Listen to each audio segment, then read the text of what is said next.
بسم الله الرحمن الرحیم.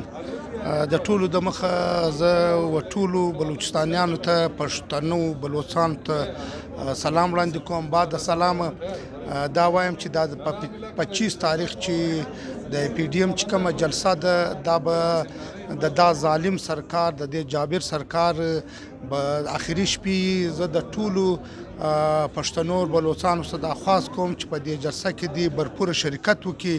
ولې دا بلوچستان چې دی او پوره پاکستان چې دی دا اوس ملیټري سټیټ جوړ شوی دی، پولیس سټیټ جوړ شوی دی.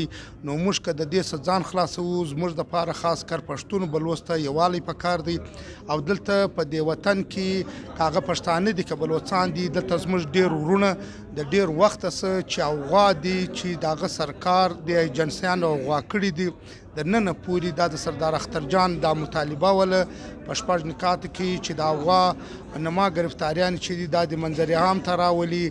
دا رقم نورې زموږ ډېرې مطالبې ولې، نو دا در اوسه پورې پوره سوي هم نه دي. زه به ټولو پښتنو بلوچستان ته درخواست کوم چې په 25 تاریخ چې کومه جلسه ده، په دې کې برپورې شرکت وکړي او حکومت وخت د دا ور ثابته کړي چې موږ په دې صوبه کې، موږ په دې وطن کې موږ یو یو، په موږ کې هېڅ اختلاف نشته.